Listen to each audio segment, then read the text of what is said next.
நம்மளால police complaint கொடுக்க முடியாதுன்னு தெரிஞ்சுக்கிட்டு தான் அவன் நம்ம 3 பேருக்கும் தர்ம அடி கொடுத்துட்டு போயிருக்கான். அம்மா, எனக்கு என்னமோ அவன் சுயமா யோசிச்சு செஞ்ச காரியம் மாதிரி இது தெரியல. அவனுக்கு பின்னால இருந்து யாரோ ஒருத்தர் ஆபரேட் பண்றாங்க. அப்படி ஒருத்தன் அங்க இருக்கான்னா அது அந்த ரஞ்சித் ராஜ தவிர வேற யாராவும் இருக்க முடியாது. ஆமாம்மா, நிச்சயமா அவன் தான்மா. ஏன்னா திரும்பவும் டியூட்டில ஜாயிண்ட் ஆயிட்டாமா. தெரியும், எல்லாம் கேள்விப்பட்டேன். ஒவ்வொருத்தனா காலி பண்ணலான்னு பார்த்தா இப்படி ஒட்டு மொத்தமா எல்லாரும் ஒன்னா சேர்ந்துட்டாங்களே. ஏமா, இப்ப நாம என்னம்மா பண்ணணும்? இது யோசிக்க வேண்டிய நேரம் இல்லம்மா, நாம இந்த ஆட்டத்துல இருந்து ஒதுங்க வேண்டிய நேரம் வந்துருச்சு. இன்னும் நாம ஆட்டத்தையே முடிக்கல, அதுக்குள்ள எப்படி ஒதுங்கிறது? நம்மள எங்க ஆட விட்டானுங்க? இதுவரையிலும் நாம தான் செய்யாத தப்பெல்லாம் செஞ்சுட்டு புத்திசாலித்தனமா தப்பிச்சுக்கிட்டு இருந்தோம். இப்போ அதையே அவனுங்க செஞ்சுட்டு தப்பிச்சுக்கிட்டு இருக்கிறானுங்க. இதுதான் நேரம்னு சொல்றது. நேரமும் கிடையாது, மண்ணாங்கட்டியும் கிடையாது. நம்மளை விட அவங்க நல்லா யோசிக்கிறாங்கன்னு தான் அர்த்தம். நாம தான் முயல் மாதிரி தூங்கிட்டோம், அவங்க ஆமை மாதிரி முன்னுக்கு வந்துட்டாங்க. இருந்தாலும் வெற்றி கோட்டுக்கு இன்னும் கொஞ்சம் தூரம் இருக்கு. ஏமா, அப்படின்னா நமக்கு ஜெயிக்கிறதுக்கு வாய்ப்பு இருக்குதுன்னு சொல்றீங்களா? நிச்சயமா. இதுதாம்மா உங்ககிட்ட எனக்கு பிடிச்சமான விஷயம். எத்தனை முறை கீழே விழுந்தாலும் எழுந்து நிக்கிறீங்க பாருங்க. இந்த விடாமுயற்சி உங்ககிட்ட இருக்கிற வரைக்கும் உங்களை ஜெயிச்சிட்டேன்னு ஒருத்தனாலையும் சொல்ல முடியாதுமா, ஒருத்தனாலையும் சொல்ல முடியாது. எதிரியோட வெற்றியும் என்னோட தோல்வியும் என்னைக்கும் நிரந்தரம் இல்லை. நான் ஜெயிக்க பிறந்தவன். சூழ்நிலை இப்ப அப்படி இல்லையம்மா. அந்த ரஞ்சித் ராஜ் வேற டியூட்டில ஜாயின் பண்ணிட்டான். இங்க இந்த குடும்பம் வேற ஒண்ணு சேர்ந்துடுச்சு. நாம எப்படி அவங்கள சமாளிக்க போறோம்? கேஸ் இன்னும் கோர்ட்ல இழுத்துக்கிட்டு இருக்கு. அவன் கவனம் முழுக்க இப்ப அங்கதான் இருக்கும். இப்போதைக்கு அவன் நம்ம பக்கம் திரும்ப மாட்டான். ஆனா இங்க அந்த கந்தசாமியோட ஒட்டுமொத்த குடும்பமும் நம்மளையே பாத்துக்கிட்டு இருக்க. இனிமே நம்ம எப்படி சமாளிக்க போறோம்? பிரிக்கவே முடியாத மாதிரி இருக்கிறவங்கள அப்படி ஒட்டிட்டு இருக்காங்களே, அவங்கள எப்படி பிரிச்சு அழிக்கிறது? பிரிச்சு அழிக்க போறோம்னு யார் சொன்னது? புதுசா இப்போ ஒரு திட்டமே உருவாயிருக்கு. புது திட்டமா? அது என்ன மேடம்? பிரிச்சு அழிக்கிறதுக்கு இப்ப நேரம் இல்லை. அதனால ஒரே மூவ்ல ஒட்டுமொத்த குடும்பத்தையும் அழிக்க போறேன். அது எப்படி மேடம் முடியும்? அதத்தான் பிளான் பண்றேன். அப்போ இன்னும் நீங்க திட்டமே போடலையா? ஏன் ஐடியா இதுதான். இதுக்கு ஏத்த மாதிரி ஒரு திட்டத்தை போட போறேன். பாருங்க மேடம், உங்க ஜாமீன் முடிகிற நேரம் வந்து போச்சு. நீங்க உள்ள போனீங்க, திரும்ப வர்றதுக்கு ரொம்ப காலமாயிடும். பரவாயில்ல, போறதுக்கு முன்னாடி இத முடிச்சு காட்டுறேன். அதனாலதான் எந்த பஸ்ல போறோம்னு முடிவு பண்ணாம வந்த பஸ்ல ஏறதுன்னு முடிவு பண்ணிட்டேன். பஸ்ஸே வரலனா முதல்ல எந்த வண்டி வருதோ அதுல ஏறலான்னு இருக்கேன். என் பாதையும் உறுதி, பயணமும் உறுதி. எதுலங்கிறது மட்டும்தான் இப்ப கேள்விக்குறி. மேடம், கண்ணை கட்டி காட்டுல விட்ட மாதிரி இல்ல மேடம் இருக்கு. எஸ், எதிரியோட கண்ணை கட்டிட்டோம்னா கொஞ்சம் ஈஸியா இருக்கும். அப்ப அதத்தான் நான் பண்ண போறேன். இந்த கடைசி ஆட்டத்துல பிரேமா தோக்க மாட்டா. என் எதிரிங்க இருக்கிற இடத்துல ஒரு புல்லு கூட முளைக்க விட மாட்டா. அந்த கந்தசாமி குடும்பத்தை ஒட்டு மொத்தமா அழிக்க போறேன். அதுக்கான நேரம் வந்துருச்சு.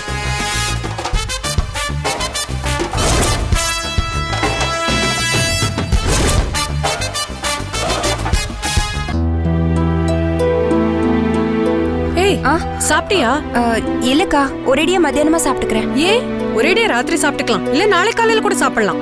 ஏன்டி இப்படி இருக்க? உட்காரு வா. ஐயோ அக்கா, நான் அப்புறமா சாப்பிட்டுக்கிறேன். நீ அப்புறம் சாப்பிடுறதெல்லாம் லஞ்ச், இப்ப சாப்பிட வேண்டியது டிஃபன். முதல்ல நீ சாப்பிடு. சொன்னா கேளுங்கக்கா, நான் அப்புறமா இட்லி சாப்பிடுதேன். என்னடி இது, ஒரு இட்லி கூட இல்ல? இட்லி தீந்துருச்சா? தீந்துடுச்சுக்கா. சரி, தீந்தா என்ன? தோசை வாத்து சாப்பிட கூடாதா? மாவுமா தீந்து போச்சு.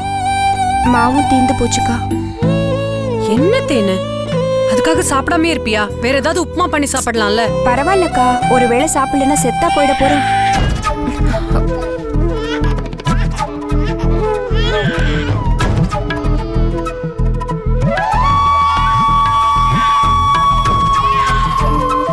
சித்தி பாருங்க, சித்தி பாருங்க. இங்க பாருங்க, இங்க பாரு. இல்லக்கா, குழந்தை அழுதுச்சாதான். நான் அதுக்காக உன்னை கூப்பிடல. குழந்தைய நீ தூக்குனதை பத்தி எனக்கு எந்த ஆட்சேபனையும் இல்ல. ஆனா ஏன் இத்தனை நாள தூக்கலன்னு தான் கேட்பேன். தப்பு பண்ணிட்டேன்க்கா. பரவாயில்ல, நடந்து முடிஞ்சதை பத்தி எதுவுமே பேச வேண்டாம். ஆனா இனிமே அந்த தப்பு நடக்காத மாதிரி நீ தான் பாத்துக்கணும். இது பாரு, இது உன் வீடும் இல்ல, என் வீடும் இல்ல, நம்ம வீடு. இங்க உனக்கு எனக்கு எல்லாருக்கும் ஒரே உரிமை தான். அக்கா, இந்த சந்தோஷத்தை நான் இத்தனை நாளா மிஸ் பண்ணிட்டேன்க்கா. ச்சே, அதனால என்ன? இனிமே மிஸ் பண்ணாம இரு, சரியா? இதுக்கு தாமா ஆசைப்பட்டேன். இது நடக்காதான்னு தான் இவ்வளவு நாள் ஏங்கிட்டு இருந்தேன். இப்ப நிறைவேறிச்சு. ரொம்ப சந்தோஷமா இருக்குதுமா.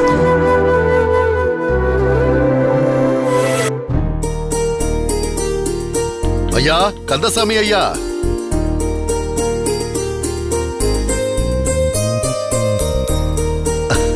ஐயா வணக்கம் ஐயா. வாங்க வாங்க வாங்க. எப்படி இருக்கீங்க எல்லாரும்? எல்லாரும் நல்லா இருக்கீங்களா? வாங்க உட்காருங்க, வாங்க உட்கார்ந்து பேசுவோம். வாங்க உட்காருங்க, இங்க வாங்க உட்காருங்க. வாங்கயா வாங்க, இப்படி உட்காருங்க. முத்து, கவிதா வாங்க. நம்ம ஊர் ஆளுங்கெல்லாம் வந்திருக்காங்க பாரு. வணக்கம் மந்திரி. வணக்கம்மா. வணக்கம். வணக்கம்மா. வணக்கம்மா. திடீர்னு கும்பலா வந்திருக்கிறீங்க, ஆச்சரியமா இருக்குது. ஐயா, இதுல ஆச்சரியப்படுறதுக்கு ஒண்ணு இல்ல. வர வேண்டிய நேரம் வந்துருச்சு, வந்திருக்கோம். அப்படின்னு நேரம் அம்மா, குடிக்கிறதுக்கு எல்லாம் கொண்டாமா. அக்கா, நீர் நாங்க போய் கொண்டு வரோம். நல்ல நேரத்துல தான் நாங்க வந்திருக்கோம். எல்லாரும் வீட்டுல இருக்கீங்க. ஆமா, உங்க மத்த 2 பசங்களை காணோமே. அவங்க வேலையை வெளியே போயிருக்க. ஓ அப்படியா? சரி சரி. அப்புறம் என்ன விஷயம்? ஊர்ல எல்லாம் நல்லா இருக்காங்களா? எல்லாரும் நல்லா இருக்காங்க. ரொம்ப நாள் ஆட்சியா நம்ம ஊர் பக்கம் வந்து. ஒரு நாள் சீக்கிரம் வரணும். ஐயா, உங்களை ஊருக்கு வாங்கன்னு அழைச்சிட்டு போறதுக்காக தானே வந்திருக்கோம். அப்படியா? அப்படி என்ன விசேஷம்? ஐயா, அதாவது உங்களை நிரந்தரமா அங்கேயே தங்க சொல்லல, ஒரு விருந்தாளியா வந்துட்டு போங்கன்னா அழைப்பு கொடுக்கறதுக்காக வந்திருக்கோம். புரியலையே, ஏதோ விசேஷம் இருக்குது. என்னங்க அது? ஐயா, ஊர் தலைவர், ஊர்க்காரங்க நாங்கெல்லாம் எதுக்கு வந்திருக்கோங்கன்னா, ஊர்ல திருவிழா, அதுக்காக தான் வந்திருக்கோம். அப்படியா? எப்ப இந்த திருவிழா? ஐயா, இன்னும் சரியா 10 நாள் இருக்கு. அதான் அங்கங்க சதுரி கிடக்குற நம்ம ஊர்க்காரங்களை எல்லாம் அழைச்சிட்டு அப்படியே காணிக்க வாங்கிட்டு போலான்னு வந்திருக்கோம். அப்படியா? ரொம்ப சந்தோஷங்க. காணிக்க தாராளமா வாங்கிட்டு போங்க, கொடுக்குறோம். ஆனா எங்களால வர முடியுமான்னு தான் தெரியல.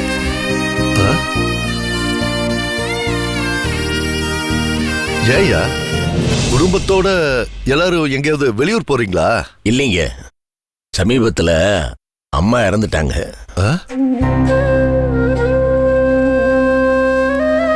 ஏய்யா, அதை யார்கிட்டயுமே சொல்லல? சொல்லும்படியே இல்லைங்க, அது கொஞ்சம் அசம்பாவிதமா நடந்து போச்சு. சூழ்நிலை அப்படி இருக்கும்போது நீங்க என்ன பண்ணுவீங்க? அதானே, வந்ததுல இருந்து நான் உங்களை தேடிக்கிட்டே இருந்தேன். என் கண்ணிலேயே படல. ஒருவேளை உடம்பு கிடம்பு சரியில்லையோன்னு நினைச்சேன். ஆனா நீங்க தவறிட்டாங்கன்னு சொல்றீங்க.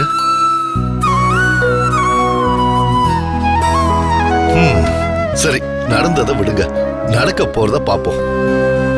திருவிழாவுக்கு நீங்க குடும்பத்தோட வந்து நல்ல சிறப்பா நடத்தி கொடுத்து கடவுளோட அனுகிரகத்தை பெறுங்க. எப்படிங்க? முடியாது இல்ல, அகால மரணம் நடந்துருச்சுன்னு சொன்னேன்ல.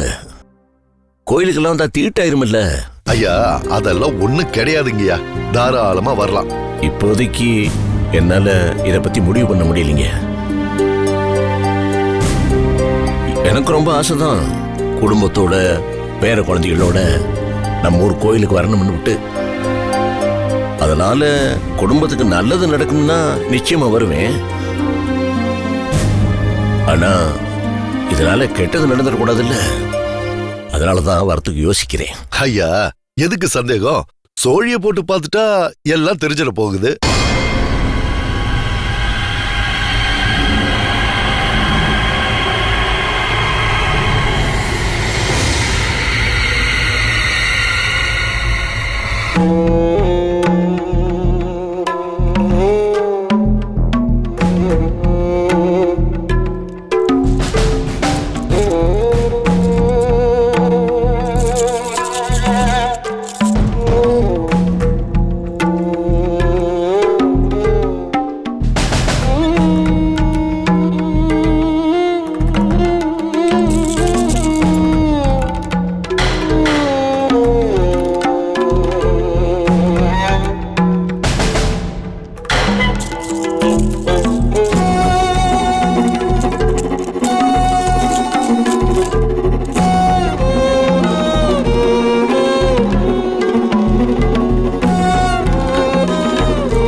குலதெய்வ வழிபாடுக்கு நீங்க வர்றதுக்கு உத்தரவு கிடைச்சிருச்சு.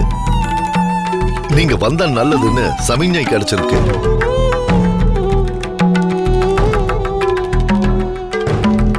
முதல் தடவை போட்டப்போ உத்தரவு கிடைக்கலையோ? ஏதோ ஒரு தடை இருக்கிறதா சொல்லுச்சு. அது இருக்கிற தடை இல்ல, வரப்போற தடை. ஆனா ரெண்டாவது மூணாவது முறை போட்டு பார்த்தப்போ அது விலகிடுச்சு. பூரண உத்தரவு கிடைச்சிருச்சு. அந்த தடை என்னன்னு சொல்ல முடியுமா? ஐயா அவங்க யாரு? இதுவரைக்கும் நான் பார்த்தது இல்லையே. அவங்க நம்ம குடும்பத்தில் ஒருத்தர் தான். அவங்க கேட்டாங்களே கேள்வி, அந்த தடை என்னன்னு சொல்ல முடியுமா? நீங்க கேட்டாலும் கேட்காட்டியும் நான் பார்த்துதான் ஆகணும். அது மட்டும் இல்ல, தடையா இருக்கிறது என்னன்னு தெரிஞ்சுதான் ஆகணும்.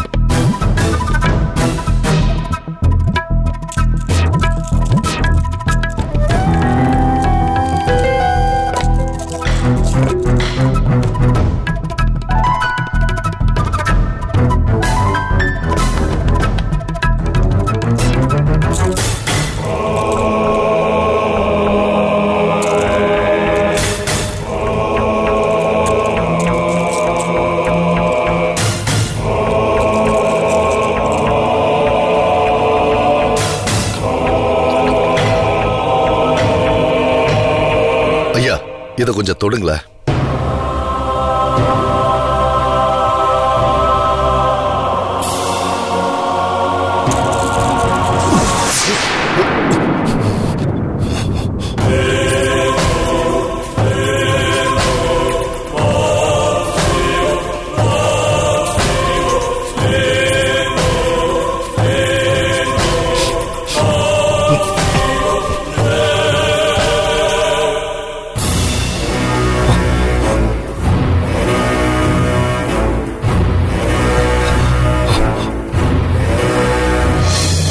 சொல்லுது என்னென்னமோ சொல்லுது.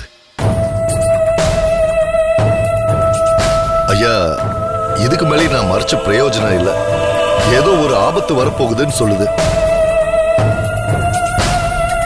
யாருக்கு? வீட்டோட தலைவருக்கு.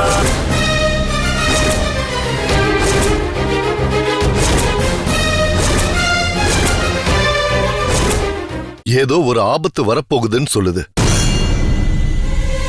யாருக்கு? வீட்டோட தலைவருக்கு.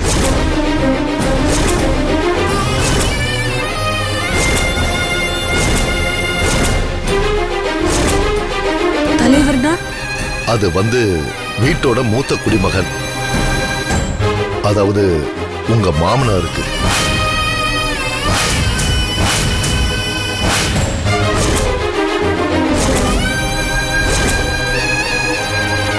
நாங்க எவ்வளவோ கஷ்டப்பட்டுட்டோங்க. ஆனா எங்களால இந்த கஷ்டத்தெல்லாம் தாங்கிக்க முடியாது.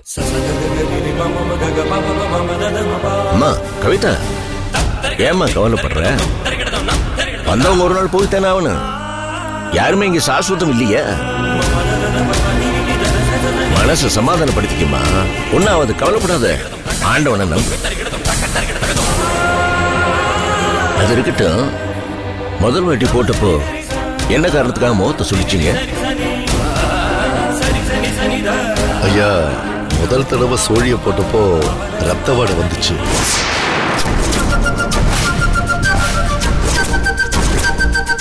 அதுவும் மனுஷ ரத்தம்.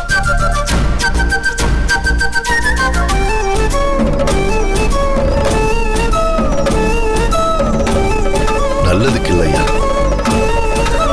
கோயிலுக்கு போக சொல்லிட்டு இப்படி சொல்றீங்களே. அதையும் நான் கேட்டுட்டேம்மா. கோவிலுக்கு போனா குளம் செழிக்கும்னு சொல்லுது.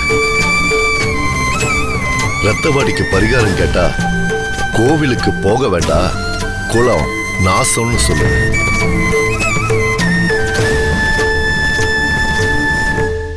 ரத்தவாடிக்கு சரியான விளக்கம் என்ன? அத கேட்கலான்னு பார்த்தா நேரம் போயிடுச்சு. உங்களுக்கான நேரம் இப்போதைக்கு இல்ல. இதுதான் சோழியோட உத்தரவு. இப்போ அதுக்கு என்ன பண்றது? பாருங்கப்பா, என்னால இந்த குளம் செழிக்கணும், அதான் முக்கியம். அதனால நாம் எல்லாம் கோயிலுக்கு போறோம்.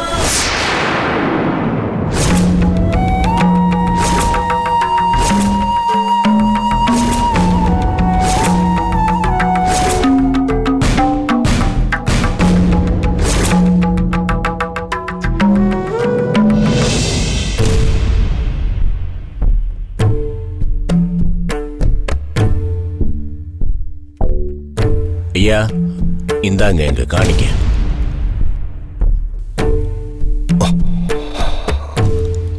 ஆண்டவா, இந்தாங்க. திருவிழாவுக்கு உங்களை அழைச்சிட்டு போலான்னு தான் வந்தேன். ஆனா இங்க நடந்ததையெல்லாம் வச்சு பார்க்கும்போது கொஞ்சம் யோசிச்சு முடிவெடுங்க ஐயா. உங்க தயக்கம் எனக்கு புரியுது. கோயிலுக்கு போயிட்டு வந்தா குடும்பத்துக்கு நல்லதுன்னு சொன்னீங்கல்ல, அதனாலதான் இந்த முடிவு. எனக்கு என்ன ஆங்கிறது முக்கியம் இல்லைங்க, குடும்ப சுமிச்சா தான் முக்கியம். வரையா. வணக்கம்.